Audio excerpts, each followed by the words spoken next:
Hello, everybody. Hope you're doing well. Today we're going to cover Chapter 5, Socialization. I do enjoy this chapter. I do like the concepts in it, the theories. They're pretty easy to apply to videos and social phenomena. So you should have a pretty easy time working through this chapter, especially when it comes to the videos, especially when it comes to reaction papers, things like that.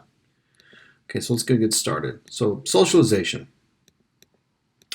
Now, socialization is the process through which people are taught to be proficient members of a society.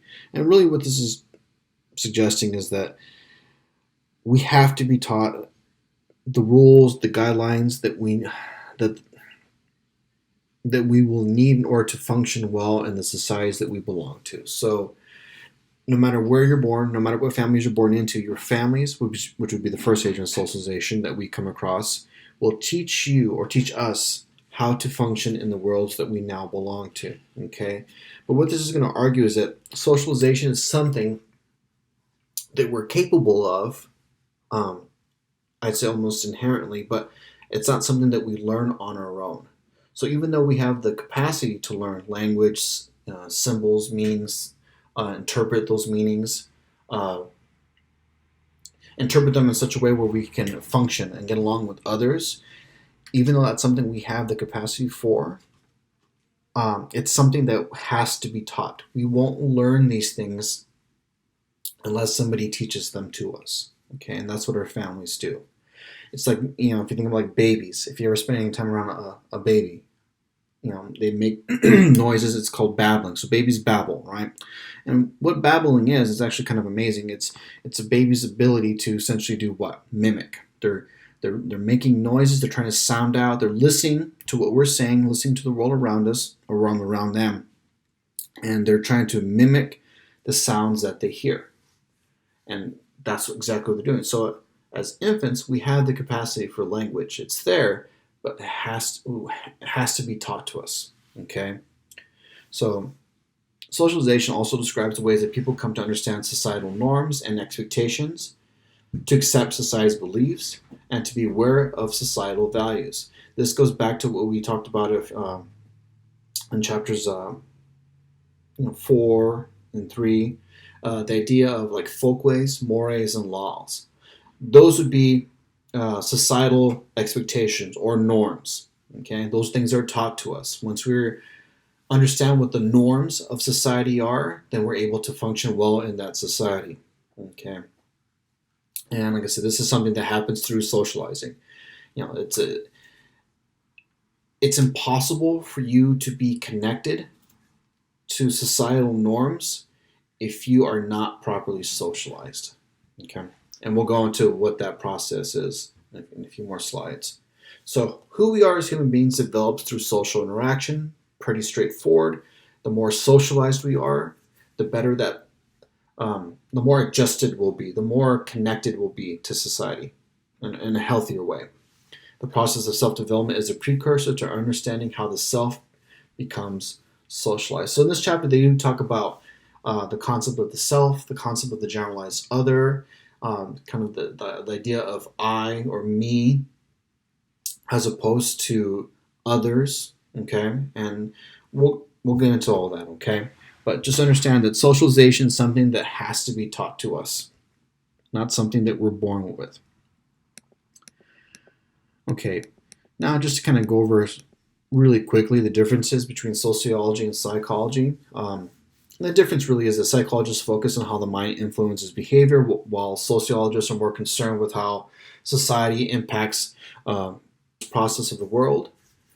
And psychologists look inward, so mental health, the emotional processes, and how we function. And sociologists, we're going to focus on the different aspects of society and how they contribute to how an individual is shaped, how they are socialized. Okay, and then sociologists tend to look outward, so at social institutions, cultural norms, interactions with others. Those are going to be the things that we're concerned with. As sociologists, will argue that social institutions, cultural norms, interactions with others shape who we are as individuals and who we are as a society. So, how does that happen, right? How do we become socialized? So, the first concept we're going to talk about is going to be the looking glass self, and this was developed by Charles Huing. Okay, and coolly argue that people's self-understanding is constructed by their perception of how others view them. Okay, and he called this, like I said, the looking glass self. So personality, as a social product, is the sum total of an individual's internalization of the impression he or she receives of the evaluation of others. So what does this mean, right? Why is this important to you? How does this make sense? Well, really what he's going to argue is that we develop a sense of self in 3 different steps, okay? So the first step is going to be we imagine how others see us. Okay, so a good way to think about this is to think about ourselves, right? Think about yourself and how you feel about yourself. How do others see you? How does that develop, right? And a good example, I guess, of this, or at least example I'm going to use, is looking at yourself in the mirror. Okay, so I'd argue that everybody, for the most part, I argue is very rarely you don't, but I argue most people, there's going to be some point of the day where you see yourself naked, right? You're getting into the shower, you're getting undressed, whatever it is, right? But we see ourselves in that way, okay? And that's usually a way that only we do, okay? So you see yourself naked, right? And most people, when they look at themselves naked in the mirror, they're probably going to look at that image, or we'll look at that image of ourselves and think about what we don't like, right? There's something about me that I don't like. I'm overweight, underweight, I'm too skinny, I'm too fat, too saggy, too this, to that, to whatever the issue may be, right? I don't like the way this looks, I don't like the way that looks, okay? So we're pretty tough critics when it comes to our bodies, okay? So we look at ourselves in the mirror and we do not like what we see, okay? So we imagine how others see us. So if I look in the mirror and I see something that I don't like, the argument is, or the idea is, that if I don't like it, other people are probably not going to like it, okay? So if I'm not happy with my weight, when I look in the mirror, I look at myself and I don't like that, the way that I look. The next conclusion is that if I don't like it, other people are not going to like it, okay? So we go to step 2. So we imagine how others judge us. So if I do not like the way that I look, I'm going to assume that other people are not going to like the way that I look, and then they're going to judge me, okay? So others are going to judge me based on how I perceive myself to be, okay? Or how I perceive myself to look, okay? And then we revise our sense of self based on how we believe others view us, okay? Now, it doesn't have to be something, critical. I mean, it could be a situation where you look yourself in the mirror and you think, you look amazing. So if you think you look amazing when you look yourself in the mirror, and that's how you feel, or that's how you believe others see you, because that's how you see yourself, then you're going to imagine that's how others are going to judge you, as attractive. And then if you believe that others view you as attractive, then you're going to revise how you behave based on that, and you're going to, it's going to boost your confidence, okay? So this is the concept of the looking glass self. Now, this is something clearly argued that we did on our own. Okay, like I said, we imagine how others see us, we imagine how others judge us, and then we revise ourselves based on that what we believe other people's view of us is. Okay, how does this affect? What is the tie sociologically, right? Because this is a psychological concept. This is something that can happen internally, right? So where's the external, right? This is sociology. How's the external going to impact this? Well, think about it. If you don't like the way you look, when you look at yourself in the mirror, ask yourself why. How are you measuring yourself? Okay, what are you measuring yourself to? Okay, so if you're a woman, think about how women are portrayed in the media. What should women look like? What's the ideal? Okay, and the ideal is constantly changing. If you've looked at what has been considered the ideal woman, historically that's changed considerably, and also it's changed for men too. But today, if we ask ourselves today to think about who our society deems to be attractive, right? What are the qualities that we deem as favorable or desirable within our society, right? And once we have that standard, kind of set for us, then we find ourselves striving to meet that standard, and that's kind of where we find ourselves. That's how I argue this works, as far as making it sociological, something that it is external to myself.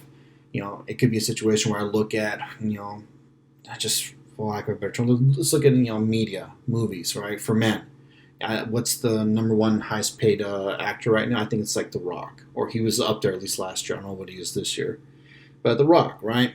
So physically, The Rock, that's pretty unattainable for most people. So obviously, there's going to be some genetic components there. Just for some people, you just have to genetically be predispositioned to build or to get that big, to have that kind of body build, right? But then again, if you're genetically predispositioned to have that build, doesn't mean you're automatically going to look like that. You have to put in the work, right? There's the diet, there's the working out, and there's a whole nother thing, a whole nother set of factors to go into, getting in that kind of shape. I mean, for The Rock, that's his career, that's his job. His livelihood depends on that. And the same thing for women, right? For women, you look at what we consider to be the ideal body, and there's obviously going to be issues of genetics. You can only be so tall. You can only have your body might be built in such a way where it it's not gonna it's never gonna look like a model. Just like most men are never gonna look like a bodybuilder. It's gonna be one of those things where it's an outlier. Those people are making money with their bodies and their appearances because they are exceptional in some way, shape, or form. Okay, so that is the looking glass self. Okay, and that's how I argue the looking glass self ties into sociology, in the sense that what we are exposed to by the media is going to determine how we view ourselves. So when we look in that mirror and we see something we don't like, the reason why we don't like it is because we're comparing ourselves to something that I would argue would be unattainable, okay, as far as a goal. Right, so moving forward, this is just an image that I hope helps you understand the looking glass self. So we have this gentleman here. We imagine how we appear to others or to other people, right? So he's got the gentleman, he's looking in the mirror, and he's going to imagine how he looks to other people, right? So we imagine how other people judge the appearance that we think we present. So it could be a situation where, depending on who's viewing us or who's looking at us, that image can change, right? So he got a situation where his looks like, I'm just going to assume it's a friend of his. So he might assume a friend of his might look at him favorably, right? But then he might think that maybe to women he's unattractive, okay? So nobody's saying to him, right? His friend isn't telling him that he looks, that he's good looking, and this girl's not telling him that he's not good looking. It's just him, though. He, for whatever reason, feels that when he's talking to his friend, the way he feels his friend perceives him is average or good looking, and the way he feels a woman's going to perceive him is unattractive, not good looking. Okay, so if we think the evaluation is favorable, our self-concept is enhanced. So we're going to feel better, we're going to feel more confident if we believe that the person viewing us has a positive view of us. And if we believe the person viewing us doesn't have a positive view of us, it's going to be unfavorable. And then our self-concept is going to be diminished. Okay. But once again, this is going to be something that we do, for the most part, I'd argue, on our own. You don't have to tell somebody that you don't have to hear that you're attractive or hear that you're unattractive in order for you to kind of cycle through this. It's not a situation where people are telling you things, okay, one way or the other. We go through this all on our own, okay? All right, so the next concept we're going to cover is developed by George Herbert Mead, and It's essentially the concept of the self. Okay, and what the self is is essentially what it is. It's a person's distinct identity that is developed through social interaction. And what we have to remember, or we have to understand, when it comes to the self and us as individuals, uh, the self is only developed in a group. The individual only exists in a group. You can't be an individual if there's no group to be an individual uh, in, right? There's no way for you to be an individual if there's, nothing to set yourself apart from. Okay, so he's going to argue that the self, or the concept of the self, is developed essentially through different stages, and we're going to go through what those stages are. Okay, but in order to engage in self, or to develop a sense of self, a person has to be able to view himself or herself through the eyes of other. And this goes kind of going like back to the symbolic interactionism, the concept of Verstehen, right? You have to be able to take other people's feelings into consideration. You have to be able to understand how other people feel, how other people view things. And if you are not able to do that, then you have not developed a sense of self, and I'd argue you are not a properly socialized individual. Okay, because now at this point, you're only able to view the world through your perspective, nobody else's. It makes you very selfish, very egocentric individual. Okay, and it's going to be very difficult for you to function in society when the only person you care about, only person that you are concerned with or able to be concerned with, is yourself. Okay, so the argument is, the self is not something that we are born with. Okay, so we're not born with the sense of self. We have to be taught to be empathetic. We have to taught to be so we have to be taught to be socialized, or to be social individuals, I should say. Okay, not something that we are born with. So if you think about little kids, right? Little kids are not properly socialized little individuals. Little kids do not have a sense of self. And if you've ever spent time with a little kid, I'm talking like 2, 3 years old, you understand that little kids do not understand, or are incapable of understanding other people's feelings. They lack empathy. Okay, little kids are very selfish. Little kids are all about me. Okay, it's not something that they're born with. It's not something that we're born with. We have to be taught this. Okay, so you have the concept of the self, and then you have the concept of the other.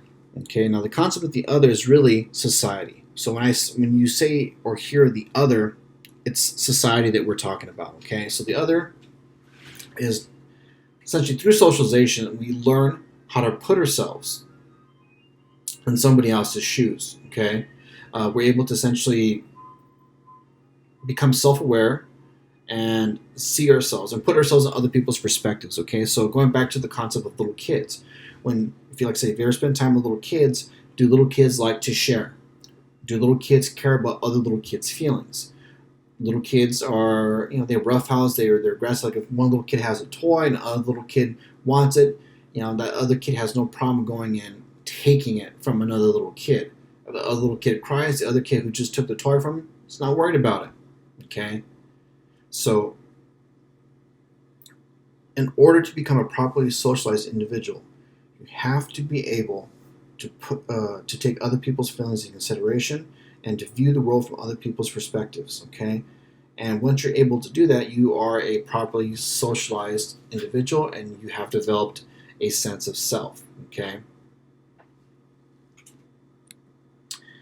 Well, how do we develop a sense of self? How do we develop and understand what the other is? So there's going to be 3 stages to this. Okay, so the first stage is going to be the preparatory stage. Okay, now the preparatory stage is very basic. It's almost just like sensory motor, like a sensory motory. Like little kids just hear things, they hear sounds, they see things, they try to mimic. Okay, this is a very basic. This is the foundation to how we develop as individuals. So the preparatory stage, looking at from birth to about 2 years of age, give or take, right?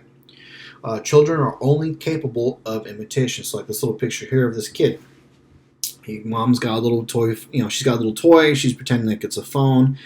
This little kid's watching her. He puts up another little toy that he has up to his ear. Does he understand what phones are? No idea. Has no concept what a phone is. He has no concept what it is, what it does. Nothing. All he's doing is mimicking, just like a little parrot, right? Whatever noises she's going to make, he's going to try to mimic. Whatever she tries to do physically, he's going to try to do.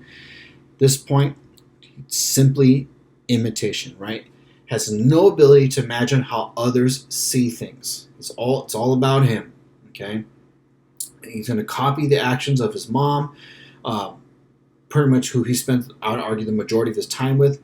Father, if he has other siblings, he'll mimic them. Other relatives in the house, he'll mimic them. So your family is the first agent of socialization. So, like I said, preparatory stage, they're just going to mimic. No ability to see how others do things. So no empathy whatsoever. Okay. And at this point, it's all about gestures, objects. It's all about symbols. Okay. They're just absorbing at this point as much as they can. So the next stage will be the play stage, okay? And the play stage, kids they're looking about 2 to 7 years of age, egocentric. So little kids still at this point care about themselves, okay? Now, what they're starting to do now, though, is take on roles, okay? And it's going to be one role at a time for the most part, all right? Symbols and language are still very important. But what's changing now is they're using these symbols and language to take on a role, okay? And role taking is something that we all do, okay? We're constantly doing this. And role taking is the process of mentally assuming perspective of another and imagined viewpoint, okay? So at the play stage, they're working on this skill, okay? So the little image we have here is these little kids. They're about, I'd say in the ballpark from 2 to 7 years of age. He's got a little kid, as a police officer. He's got his little, squad car there, little patrol car. He's got his little uniform on. Then you got this other kid who wants to be a firefighter. He's got a little truck. He's got his little firefighter uniform on. Okay. So what are they doing? Okay. At what level are they able to take on the roles of a firefighter and a police officer? Do they understand what those roles are? I'd say at a very basic level, right? So this kid may understand that as a police officer, you're going to go ahead and catch bad guys.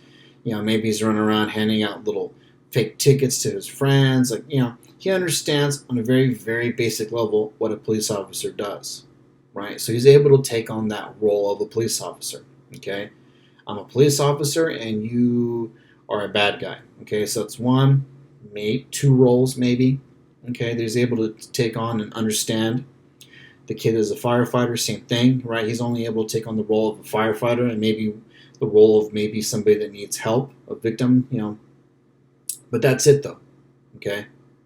That's all they're able to do, right? And at this point, they're still very focused and concerned with self, okay?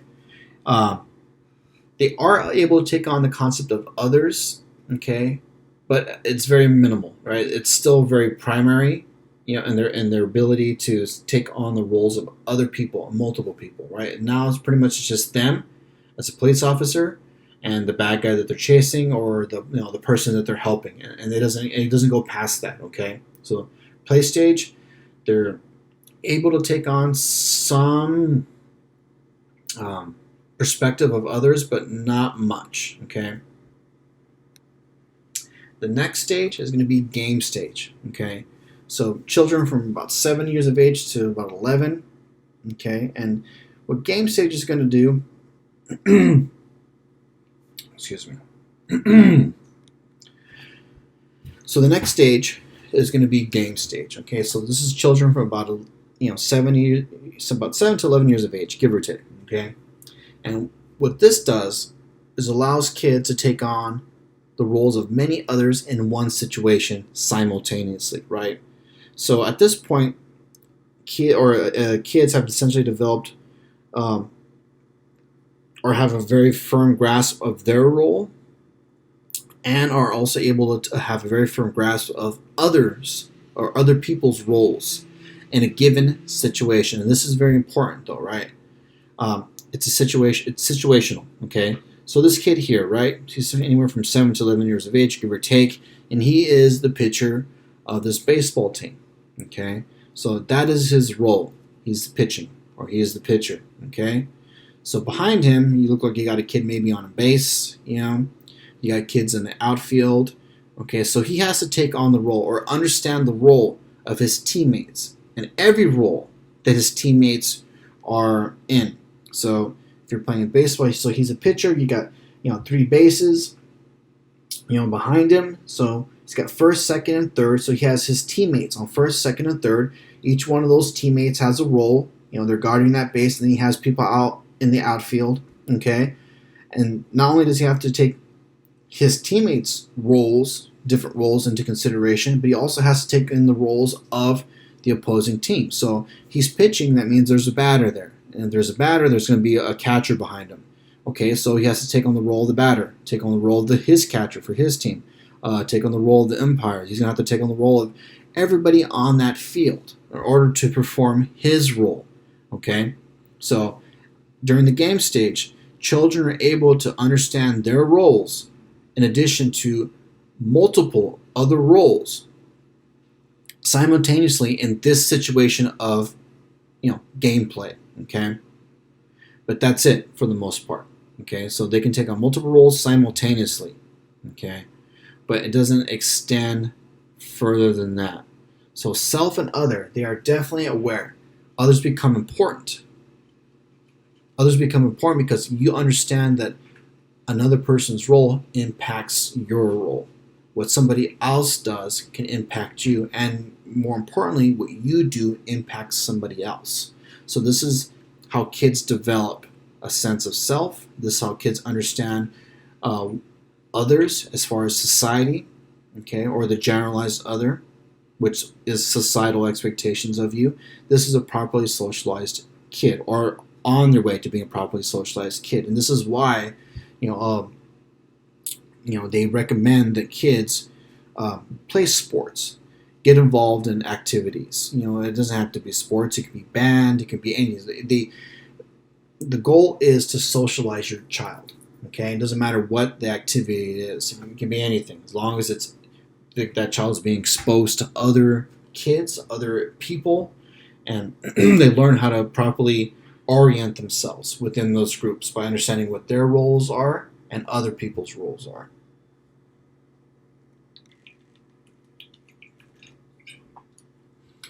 All right, and the last stage will be the generalized other.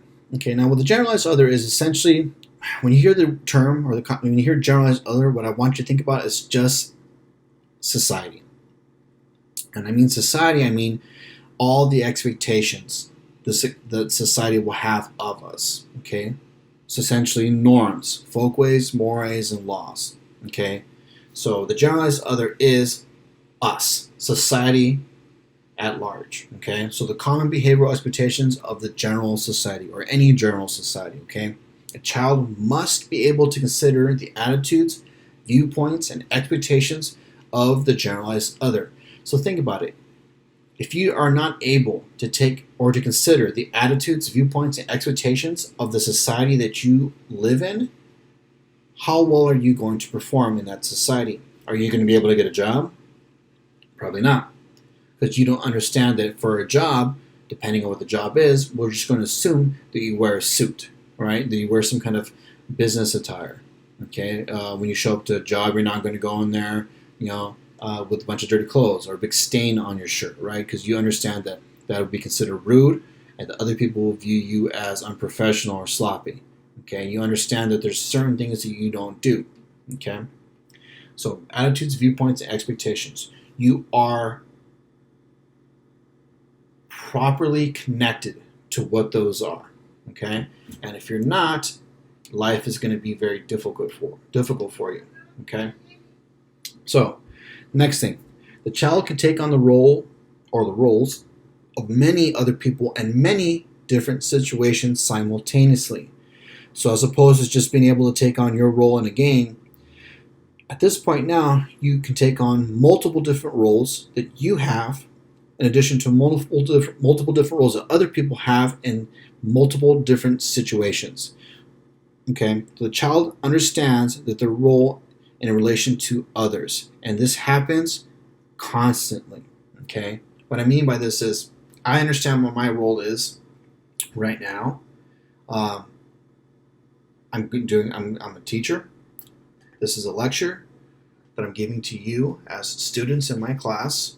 I understand that I have a role as a son, so I have issues. There's issues you need to contend with your family. So wherever your issues are, you have friends, co-workers. Those are all different roles that we take on, and with those roles, there's certain expectations of behavior. Okay, so that's what I was hoping to kind of convey with these images to the right. We got individuals who I argue probably in their mid to late teens playing soccer. Okay, that's one role, right? So they're playing soccer, they got their teammates. You got this young lady here working in register, so she's, she could be doing the same thing. She can be involved in sports, she can be involved in school, she's got work, and then we got image here of friends. So the thing is, we take on multiple different roles, okay, depending on who we're around and what situation we're in, but we're able to do that successfully, efficiently, okay?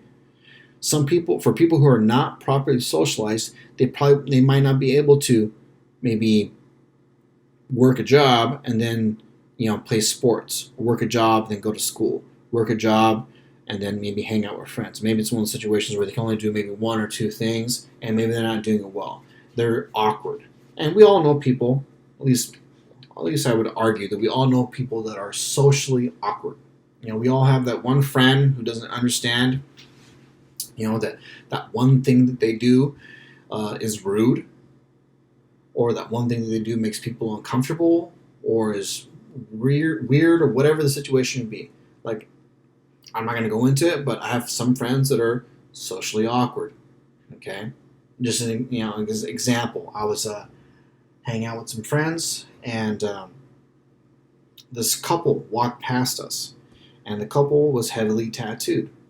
The guy and the girl both had tattoos from their neck down to their knuckles. And one of my friends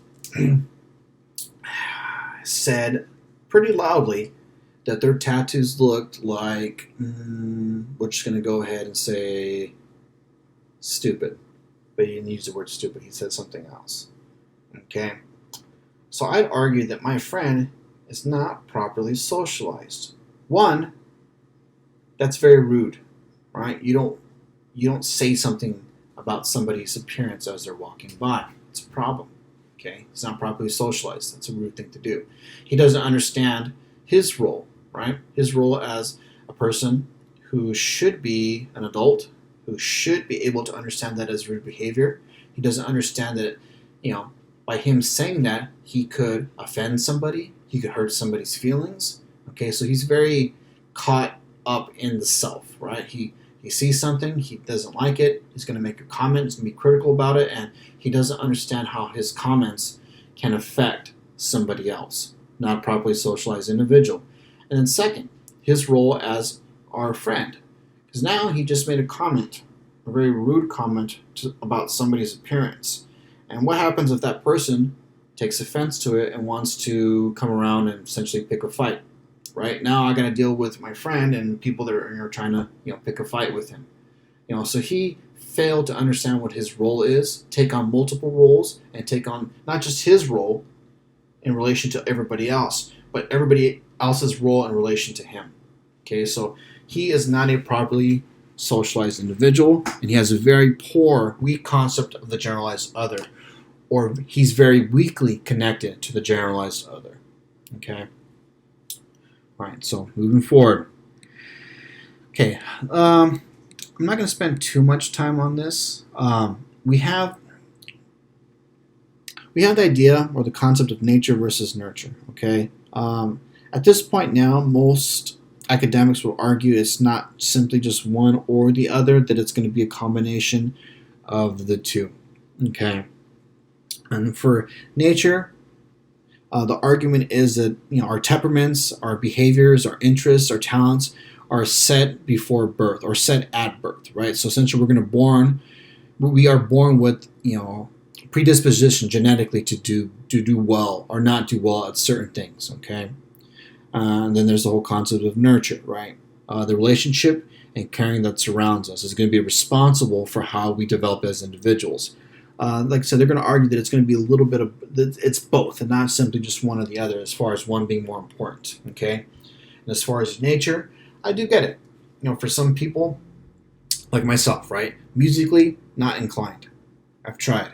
I've tried to play musical instruments. I tried to learn how to read music, and for some reason, it just doesn't make sense to me. Okay, it just doesn't click. I don't know why, but I have friends. For some reason, it just does, and I'm not sure. Maybe you guys are more familiar with this. Maybe you guys aren't, but knowing somebody who's just good at something, and you can't exactly explain why or how they're good at something, they just are. Like I have a friend that's musically inclined, doesn't take music lessons, doesn't know how to read music in the sense that classically, in the classical sense, but just has an ear for music. You leave him alone, with a song and a guitar, and in about an hour or less, he'll figure out how to play that whole song, just by listening. I can't do that. I can't play by ear. So I argue that there's something with him that allows him to do that. Like, I don't know how you develop that. Do you just practice? Because I didn't click. Maybe he's more patient than I am. I don't know. Physically, too. There's some people that are athletes or more athletically inclined, right? Just can't help it, right? So there's some people that are, predisposition, to be better athletes. Can't really help that, right? It's just how you were born. And then there's also the nurture component, right? So now it could be the idea that maybe physically I'm capable, of being a really good, football player, right? Like genetically, I have what it takes to be a football player. But if I'm never nurtured to be a football player, then am I going to be a football player? Like it could be a situation where I'm genetically predisposed to be a football player, and my parents put me in, Pop Warner football as a little kid. They spent the time to get me private coaches, and they did everything that they could possibly do to ensure that I excelled in football. Okay, so not only is there the nature component, there's also the nurture component. Okay, so the argument is one is not necessarily more important than the other. I would disagree with that. I argue to some extent nurture is going to be much more important than nature, but I'm a sociologist, so that's where I'm going to side. I'm going to side with nurture being more important than nature. All right, now we have agents of socialization. And I've kind of talked about this already, right? So social groups are agents that are going to be responsible for socializing us, right? That's pretty simple, okay? First agent of socialization will be our families. I've already talked about this, right? The first people that we come into contact with are our parents, relatives, siblings, if they're already around, right? It's going to be our first lesson, our first experience as far as what we need to learn in order to function in the world that we are now a part of, okay? So example of this would be, low income or high income families, right? So low income families usually emphasize obedience and conformity when raising their children, right? So it's the idea that, you need to behave yourself, you need to listen to your teachers, you need to do what you're told, you need to, work hard, and, that's what's going to get you, ahead, right? As opposed to high income families, where the education is going to look much different. Okay, wealthy families, the argument is that family are going to emphasize critical thinking skills, right? They're going to teach their children to challenge. Okay, and the idea is that we're educating kids, or the education kids receive, or is the education that's required for their future stations in life. So low-income families or blue-collar families, the idea is their kids will be blue-collar, so we need to teach them how to be blue-collar, socialize them to be blue-collar. And as far as wealthy families, those are families that where their kids are going to grow up to be leaders. So we need to teach them to be critical thinkers, and we need to teach them to challenge. Okay, it's just an example. Okay, but our families will be the first agent of socialization, and probably the most important social agent group. The second will be peer groups. Now, peer groups are very, very important as we grow older, and I'm sure you guys can remember, the times in your life, I can, where we started separating from our parents, and our friend groups started becoming more important than our families, right? The idea is that you would rather spend time with your friends at school than anybody in your home, your mom, your dad, or your siblings. This is very important, though. Essentially, what we're doing is we're learning how to, like I said, the whole game stage, play stage, those stages. We're transitioning into a situation where we're learning how to take on roles of of other people that aren't our relatives, aren't our family, and what our role is in relation to those people who aren't our relatives. Okay, so peer groups are very important. Okay, so the earliest years. Such as when kids are on a playground, teach young children the norms about taking turns, the rules of the game, how to shoot a basket, whatever it may be, right? So peer groups do help us immensely, okay? This is the next big group outside of our families. And like I said, it's the first group that, that we're going to encounter as we separate from our parents. And then we have formal institutions. Now, formal institutions can be schools, workplaces, and the government. But the first formal institution we're going to, encounter as we separate from our families, it will be, the formal education system, right? So this is going to be what would be considered to be primary education system, at least here within the United States. So it's going to be, pretty much K through 12. Okay, that'll be a formal education system. Okay, so, you remember, and maybe some of you remember what this is like, right? But maybe you can see this if if you're around little kids, that have just recently gone into school. You see what happens to little kids when they're used to being home all day long with their parents, and then that shock of now having to adjust to a new environment where there's a whole bunch of other kids and a whole bunch of other adults that you're not used to dealing with. So for little kids, some of this can be very shocking. This could be traumatic for some little kids, right? This whole process of getting used to that. But it is a process we have to get used to. Because if we don't get used to it, then we will not develop socially. Okay? And if you don't develop socially, then you will have a very tough go at it. Okay? And then the next agent of socialization would be the workplace. So the workplace was tough, right? At least for me, getting used to that. Because you had, your families, first agent, then you had peer groups, formal education systems, right? So schools.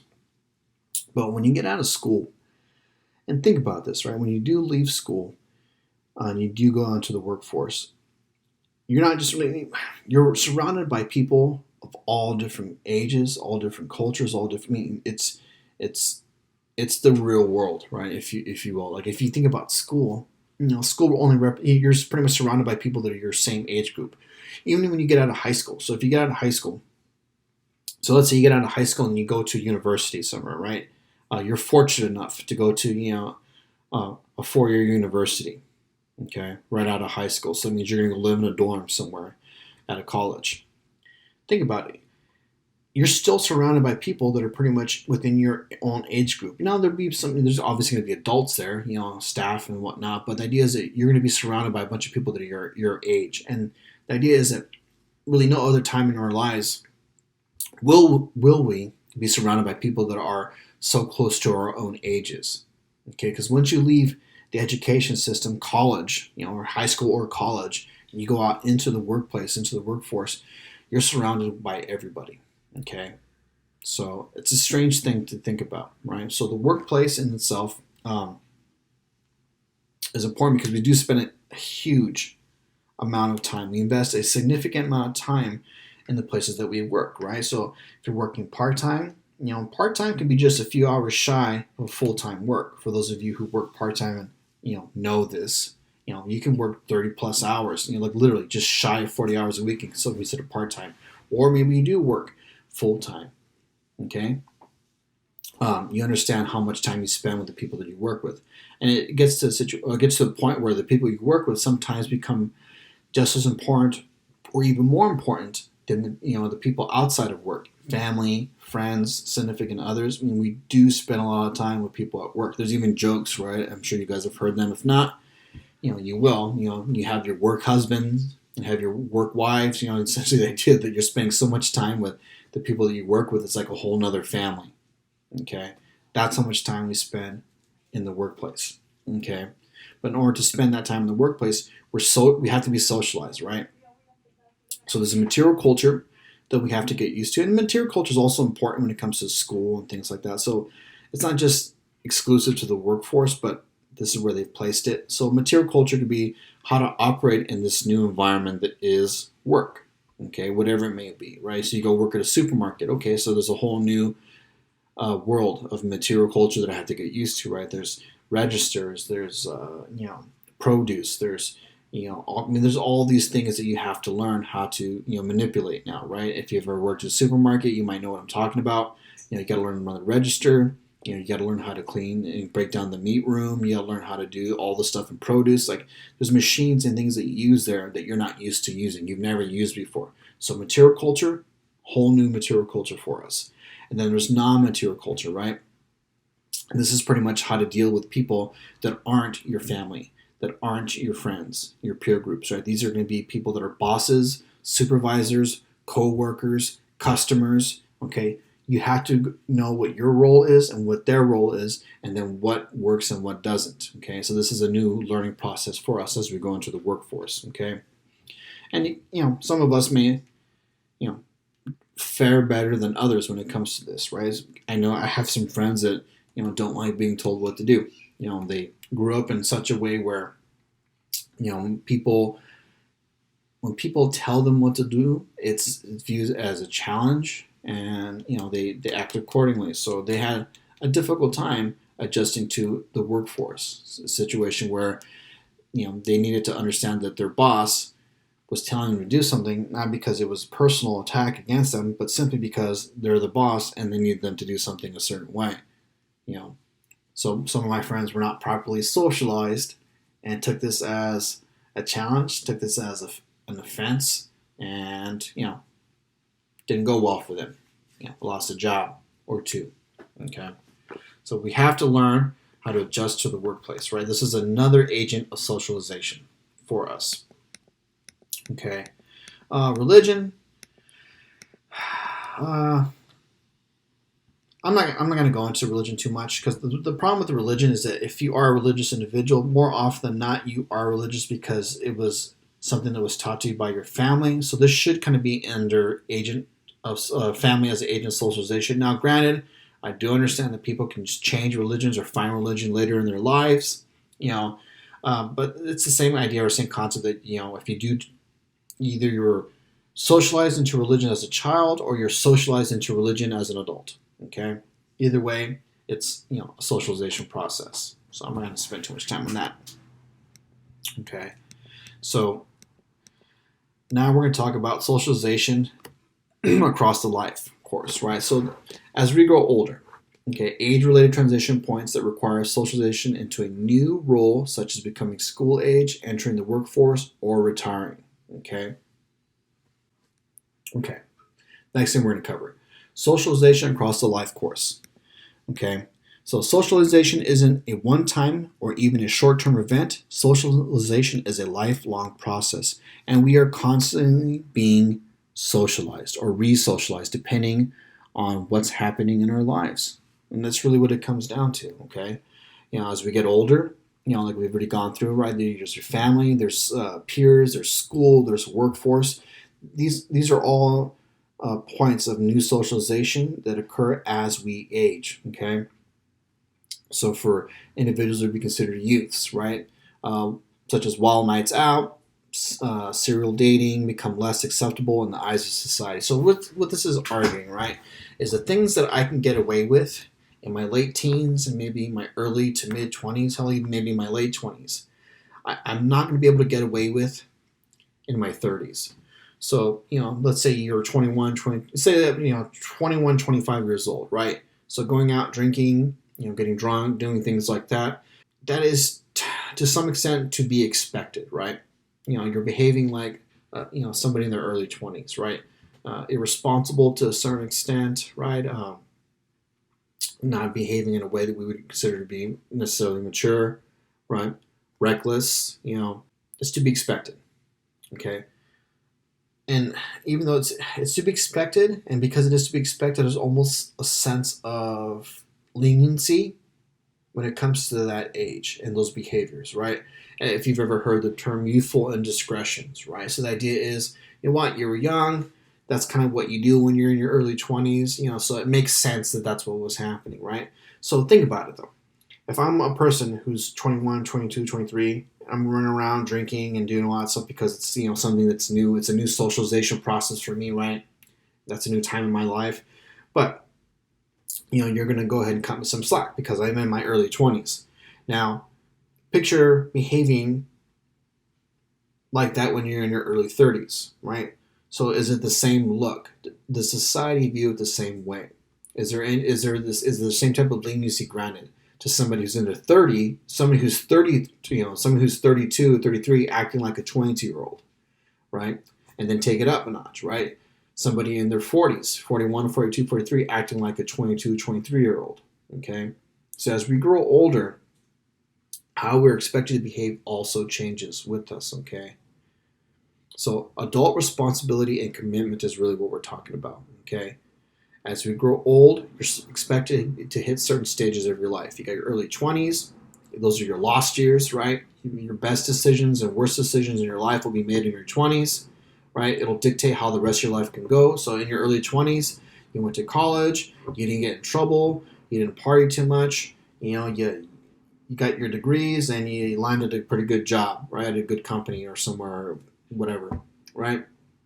So your 30s are probably going to look pretty good. You got your degrees, you've been working for a while, you're getting your pay increases. So your 30s are looking great. 40s will look even better. But let's say in your early 20s, you party too much, you didn't finish going to school, you didn't get those degrees, and maybe you got in trouble, legally, maybe you got a couple of DUIs, who knows, right? But doing those things, making those kind of mistakes will make it difficult for you in your later 20s and your early 30s. So your 20s are your lost years, right? Adult responsibility now, and a certain level of commitment that you have to make. Some people are able to do a better job of it than others. Right? So resocialization. This is when things start to get scary, right? At least for me anyways. Right? So old behaviors that were helpful in a previous role are removed because they're no longer of use. So resocialization is when a person moves to something along the lines like of a senior care facility, which would be terrifying.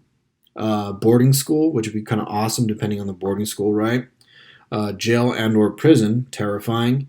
And military, depending on how you feel about the military, they could be terrifying or awesome.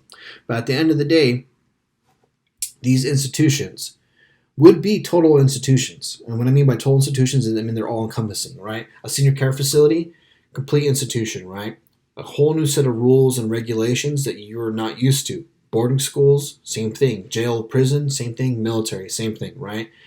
The skills that we have in our previous lives are not going to work well in the military. Not going to work well in prison. Boarding schools, if you're a kiddo, and then senior care centers, right? And that's a scary thing for me. Let's look at this senior care center, right? Let's just kind of go through a scenario with that. So imagine, right?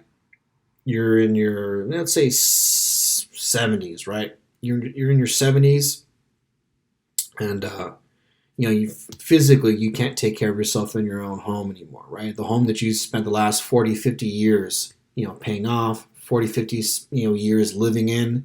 You raise your children in that home. You've been self-sufficient now for decades, and you're used to being self-sufficient, right? Now in your 70s, due to a medical condition, you can't take care of yourself anymore. Maybe you might have other relatives, but you're maybe due to a medical condition that you can't, not even your relatives can take care of you. So the reality is that you have to be put in a senior care facility where you can be provided with the care that you need. But imagine that. Imagine being an adult who was self-sufficient for decades, who now has to leave the home that they worked for, lose the ability to essentially come and go as they please, your sense of autonomy, and be put into a facility where now you have to relearn how to live with other people who are your peers, other seniors, and a whole new group of staff members, whole new set of rules. I mean, that would be a lot. That is a very, at least in my opinion, a very scary thing to have to contend with. But that would be considered a re-socialization process. Okay? In the new environment, like I said, the old rules no longer apply. And the old rules would be, me being able to come and go as I please. Now, I don't get to come and go as I please. Maybe I can't even physically leave the facility when I've been used to leaving my house and doing whatever I want for decades, and now somebody's telling me I can't leave. That is a very hard thing to get used to. Okay. And just some more examples, right? So many individuals are socialized into an institution through a two-part process. Okay, so the first process, or the first stage of this process, when you enter a total institution, is the idea that you have to leave behind your old life. So the idea, like I said, with the whole nursing home or retirement living community, the first process of that is me coming to terms with the fact that my old life that I've lived for decades is gone. Okay, I'm no longer the king of my castle. This is no longer just my space. I share the space with maybe 20, 30, 40, 50, who knows, other people, including staff. So it's me realizing that my old life is done.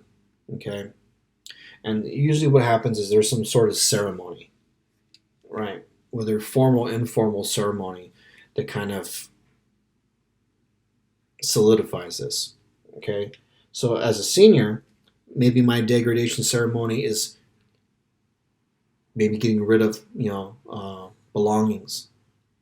If I spend 30, 40 years in a house, the house is filled with things that belong to me, and those things might have sentimental value.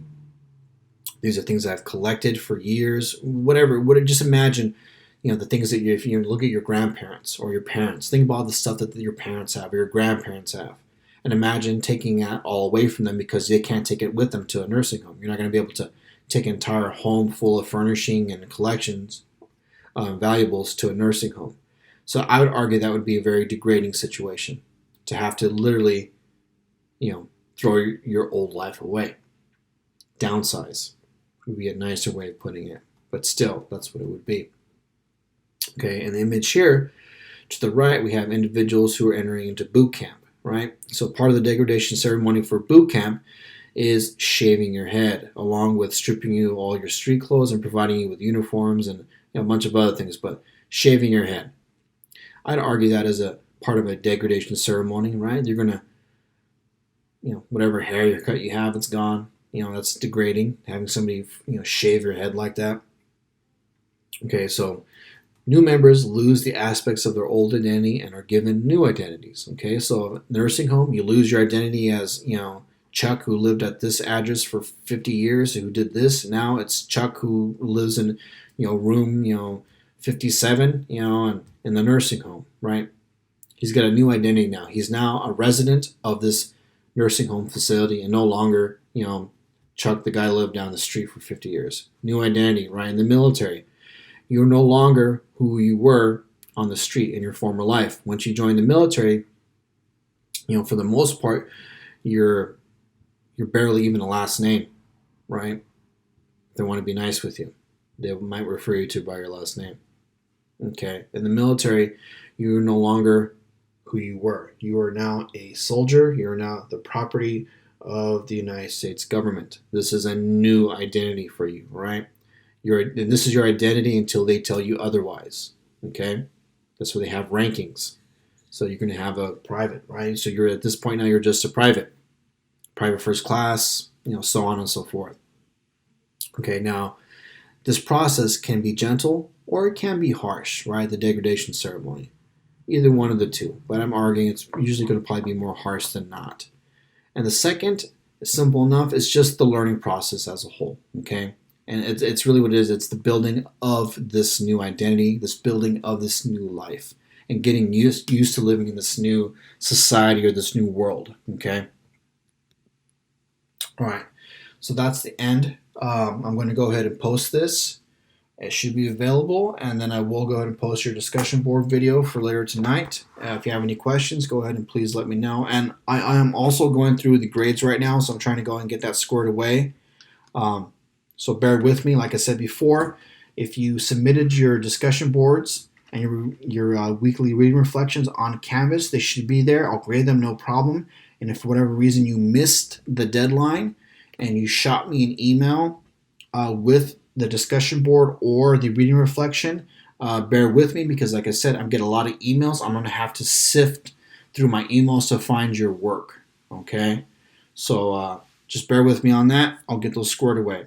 All right, have a good one.